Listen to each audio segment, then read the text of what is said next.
India ने श्रीलंका को normal होने में मदद दी है।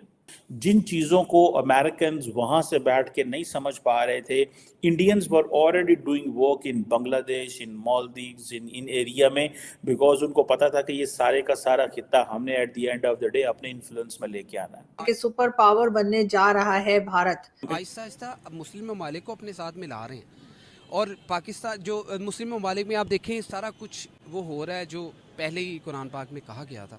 सऊदीया में देखें सिनेमास खुल रहे हैं, और दुबई में आप देखें मंदिर खुल रहा है, इंडिया का जॉब खुल गया। अमेरिका चाहेगा तो भारत की इज्जत होगी। भारत आज इंडिपेंडेंट है, वो तो अमेरिका को आंखें दिखाता है। अगर मॉडल ने भीख मांगा है तो कोई बड़ी बात नहीं है मेरे लिए, आपका काम ही है भीख मांगना। अमेरिका को डरता नहीं है हमसे, जैसे ध्यान में रखें। इंडिया बड़ा मुल्क है ना, वो अगेन उसमें जब मिलिट्री वाइज बड़ा है, इकोनॉमी वाइज बड़ा है, मिडिल क्लास 60 करोड़ के हैं, उनके बाद पूरी दुनिया को उसकी आके इंडिया की जरूरत है। मार्केट है ना वहाँ पे, उनका बिजनेस वो कर सकते हैं। और ऑफ कोर्स हम उनकी नकल नहीं कर सकते। हमारे में और इंडिया में बड़ा फर्क है। जिसका मैंने कहा ना, आपने अपनी औकात और हैसियत के मुताबिक ये भी नहीं करना कि एक टोकरी में सारे अंडे रखने हैं, मगर ये भी नहीं करना कि टोकरी उठा के फेंकनी है, और एक्सप्लोर भी नहीं करना। नरेंद्र मोदी इतना ताकतवर है कि अमेरिकी सदर को 6 महीने में 2 दफा इंडिया ले आया। कौन है जो कर सकता है? ये सिर्फ नरेंद्र मोदी कर सकता है। पाकिस्तान कह रहा है कि we will be the equal player. India कहता है नहीं, आप इक्वल प्लेयर नहीं है, you have to act like Sri Lanka, you have to act like Bangladesh, you have to act like Bhutan, and you are not a stable power, you are not financially okay. So वो इन चीज़ों को कर रहे हैं। भारत की जानिब से ये चीज वो डिनाइल मोड में, भारत की जानिब से तरदीद दी गई है। जो तरगीब कही गई है, जो अमेरिकन प्रेसिडेंट जो बात कहता है, आप समझते पूरी दुनिया सुनती नहीं है। अमेरिकन प्रेसिडेंट ने ये बात करके इंश्योर कर रहा है। अब के हालात और पीछे 1 साल के हालात देखकर तो मुझे बिल्कुल नहीं लगता कि we can touch Bharat in coming years. मुझे तो ऐसा फील नहीं होता। ऐसा क्यों? इतना आगे चले गए भारत। पूरी दुनिया को पता है कि अमेरिका कह रहा है, ये ऐसे ये फिलीपींस नहीं कह रही है, ये अमेरिका कह रहा है। White House, Congress, civil society, judiciary, everybody is supporting India. हर कोई इंडिया को सपोर्ट कर रहा है और बड़े तगड़े अंदाज से सपोर्ट कर रहा है।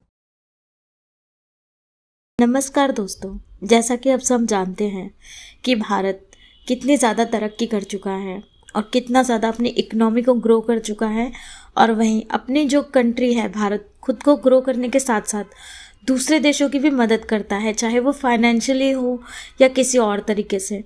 दूसरे देशों को भी भारत बहुत ज़्यादा मदद करता है, उनको ग्रो करने में, हेल्प करने में।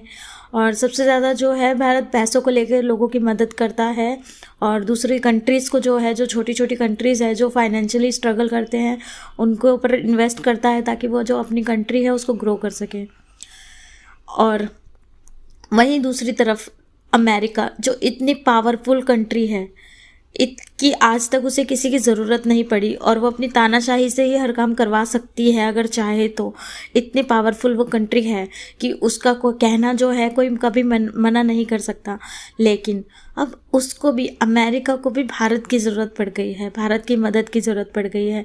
चलिए देखते क्या रिएक्शन है पाक मीडिया का इसमें, और चलते हैं पाक मीडिया के। बहुत से लोग जो अमेरिका में रहते हैं, चाहे वो पाकिस्तानी ही क्यों ना हो, जैसे साजिद ताड़ साहब है और कई लोग हैं, उनका कहना ये कि अमेरिका में हर जगह पे जो बड़ी पोस्ट हैं या कई जगह पे जो है वो इंडियंस आते जा रहे हैं, और अमेरिकन खुद जो हैं वो कहीं पीछे रह गए हैं। उसमें जाहिर है उनका, तो वो यकीनन अमेरिका को एक टफ कंपटीशन दे सकता है। चाइना को तो खैर है ही, लेकिन अमेरिका जो साथ बैठ के हंस के बातें करता है भारत के साथ, आपको लगता है कि उसकी ये कामयाबी वहां के लोगों को अच्छी लगेगी?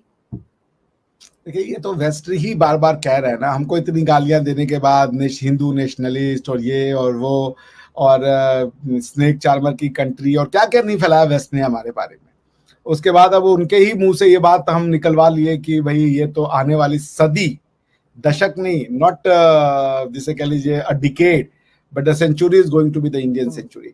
ऐसा नहीं है कि चाइना के पास इकोनॉमी नहीं होगी, चाइना हो सकता है नंबर 1 इकोनॉमी हो, चाइना अमेरिका हो सकता है नंबर 2 इकोनॉमी हो, इंडिया हो सकता है नंबर 3 पे रहे 15-20 ट्रिलियन डॉलर के साथ, बट जो मिलेनिया होगा वो इंडिया का होगा।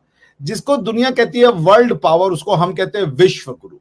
दुनिया जिस शक्ति को पावर फोर्स के रूप में देखती है, मिलिट्री स्ट्रेंथ के रूप में देखती है, इकोनॉमिक स्ट्रेंथ के रूप में देखती है, एज एन इंडियन हम उसको विजडम के स्ट्रेंथ में देखते हैं, नॉलेज के स्ट्रेंथ में देखते हैं। India has given the world knowledge. आज आप देख लीजिए, जस्ट वॉर की थ्योरी हो चाहे, मतलब आप किसी भी क्षेत्र में जाएं, India was the Pioneer of the knowledge. जो लास्ट 1000 ईयर्स में जो हमारे ऊपर पहले कुछ इस्लामिक आक्रांता, फिर उसके बाद वेस्टर्न आक्रांता आकर के इन्होंने हमें हमारी उस जो पाथ ऑफ डेवलपमेंट था उससे हमें साइड ट्रैक कर दिया। हमारी मेंटल जो समझिए उसमें एक इंफीरियरिटी कॉम्प्लेक्स डाल दिया।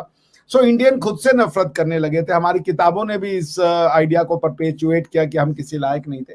बट जिसे कहते हैं ना कि जो सच्चाई होती है वो तो धरती का सीना फाड़ के बाहर आती है।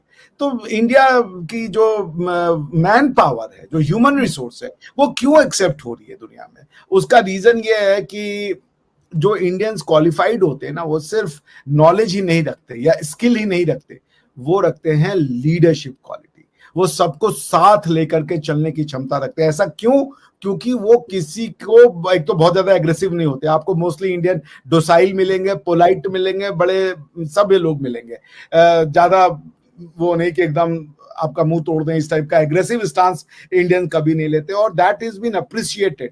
तो इसीलिए वो लीडरशिप रोल में इंडियंस को पसंद किया जा रहा है। आज इंडिया के जो बच्चे हैं या जो इंडिया का डायस्पोरा है, उसने दुनिया भर में प्रूव कर दिया अपने आप को, चाहे वो पॉलिटिकल लीडरशिप हो, वो कॉर्पोरेट लीडरशिप हो। सर, इंडियन मुस्लिम्स तो मुझे बड़े अग्रेसिव लगते हैं। जब मैं उन्हें टॉक शोज में देखती हूँ, जब मैं उनके कोई स्टेटमेंट्स देखती हूँ या कोई वीडियो कोई वायरल हो जाती है सोशल मीडिया पे, तो इंडियन मुस्लिम्स तो मुझे काफी ऐसे लगते हैं कि अग्रेसिवली बात कर रहे होते हैं। नहीं, वो ठीक है। वो देखिए, इंडियन मुस्लिम में इंडियननेस सिर्फ ज्योग्राफी का है कि वो इंडिया में रहते हैं, वरना और कोई इंडियननेस नहीं। वो एक्सेप्ट ही नहीं करते ना। वो कहते हैं कि हमारे पुरखे, हमारा कल्चर कुछ और है, वो गंगा जमुनी तहजीब ढूंढ रहे हैं। मतलब पता नहीं कहां से दूसरी तहजीब इंडिया में कब आ गई।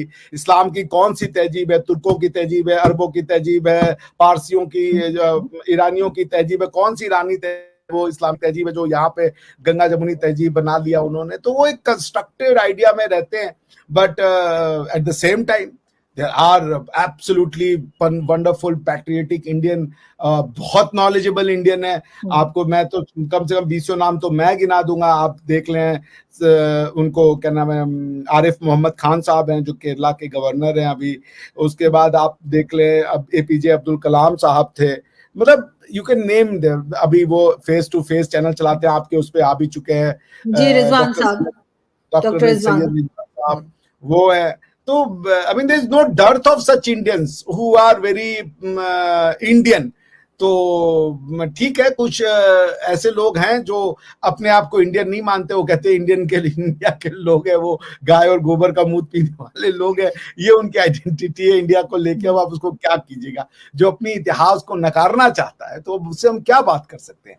अमेरिका आजकल ये नैरेटिव बहुत ज्यादा प्रमोट कर रहा है कि एक तो इंडिया जो है वो बहुत बड़ा प्लेयर है when it comes to Indian ocean. अमेरिकी एक डिप्लोमेट हैं डोनाल्ड लू, और ये डोनाल्ड लू जो ये कह रहे हैं, एक तो उन्होंने कहा है कि जी इंडिया ने श्रीलंका को नॉर्मल होने में मदद दी है।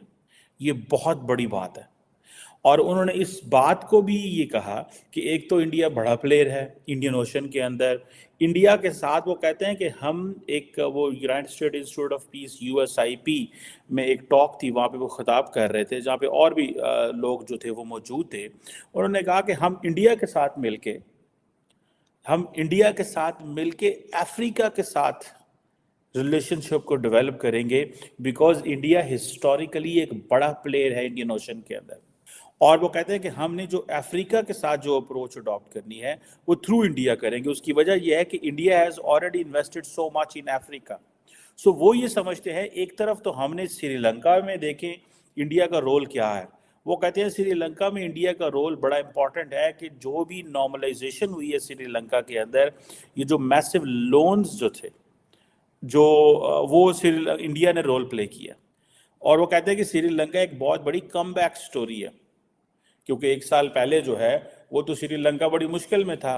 सो वहाँ पे फूड की कीमतें बहुत ज़्यादा थी, तेल की कीमतें, डीजल, पेट्रोल, हर चीज़ बड़ी मुश्किल थी। लेकिन वो कहते हैं कि इंडिया का रोल और फ्रांस का रोल बड़ा इंपॉर्टेंट था, क्योंकि इंडिया ने कंसेशनल लोन्स दिए। जिन चीज़ों को अमेरिकन वहाँ से बैठ के नहीं समझ पा रहे थे, Indians were already doing work in Bangladesh, in Maldives, in area में, बिकॉज उनको पता था कि ये सारे का सारा खित्ता हमने at the end of the day अपने इन्फ्लुएंस में लेके आना है। सो इंडिया का जो इन्फ्लुएंस है इस खित्ते में, उसको अमेरिकन अपने पर्पस के लिए इस्तेमाल करेंगे। So what ever India has achieved a political capital in all these and diplomatic capital इस जगहों में, तो वो कहते हैं कि जी इंडिया क्योंकि हिस्टोरिकली बड़ा प्लेयर है इंडियन ओशन के अंदर और हमारे इंडिया के साथ इंटरेस्ट है, so basically in other words they are outsourcing अपनी जो पावर है उसका। वो कहते हैं जी ठीक है, ये हमारा मेन स्टेक होल्डर है खित्ते के अंदर और हमारी इनके साथ बड़ी इंटरेस्टिंग टॉक्स रहती हैं और हम इनके साथ इंगेज करेंगे। सो ये जो चीज़ है ये बेसिकली ये चीज़ इंडियंस अमेरिकन को समझा रहे थे कि do not pressurize Bangladesh much, otherwise चीज़ें आपके कंट्रोल में नहीं रहेंगी। लेकिन अभी इंडिया कहता है, अभी अमेरिकन कह रहे हैं कि India is so much important in Indian ocean. हमारे पाकिस्तान में तो ये बहस चल रही है जी इसको इंडियन ओशन नहीं कहना चाहिए, ये जो इंडो पैसिफिक डॉक्ट्रिन है इसको नहीं Indian, don't call this Indo Pacific, call it Asia Pacific. वो भाई इससे बाहर निकल आओ, ये इससे कोई चीज़ फ़र्क नहीं पड़ेगा। आप इंडो पैसिफिक कह लें, एशिया पैसिफिक कह लें, इंडियन ओशन है, जो भी ओशन है, आप उस ओशन नाम से कोई फ़र्क नहीं पड़ता। The only thing which matters and the only thing जिससे फ़र्क पड़ता है इस जो परफॉर्मेंस क्या है हमारी। अब श्रीलंका की जब अमेरिकन सपोर्ट करते हैं और कहते हैं कि इंडिया ने जो लोन्स दिए उसकी वजह से श्रीलंकन इकोनॉमी उठ गई है और वो कह रहे हैं कि 2024 में श्रीलंका की इकोनॉमी उठ जाएगी। So India is being considered as a country जो आया उसने सबकी मदद की and everybody is good now.